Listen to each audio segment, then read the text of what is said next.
احنا بدأنا من حوالي سنة ونص مع أستاذة إيمان لعلاج الألم المزمن بالحقن والتدخلات البسيطة لعلاج الألم في أسفل الظهر وخشونة الركبتين.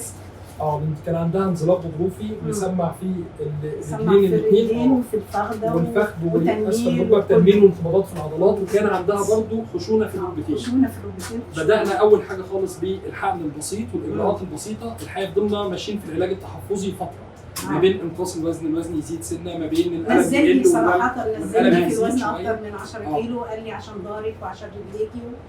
وصراحة دكتور أحمد إنسان نبيل جدا وخلوق، وهو اللي مسك حالتي أما حصلت لي الحادثة دي.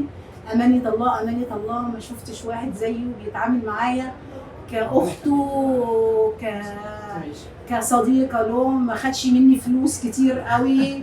أمانة الله أمانة الله، ما خدش أتعابه. أنا أقول قدام الكل. أنت كنت وأنت داخلة عليها دلوقتي بتقولي ما كنتيش بتمشي؟ مش بمشي خالص، مش بمشي.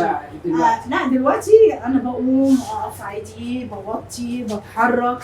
يعني ما كانش كده. أنا ماشية ده بس كأني ماشية كده. أما رجلي كانت هتتبطر. لا اعوذ بالله. لولا دكتور لولا دكتور احمد شعبان. يعني ليه الفضل في كل حاجه، ليه الفضل وفي العلاج بتاعه والمتابعه على التليفون على طول.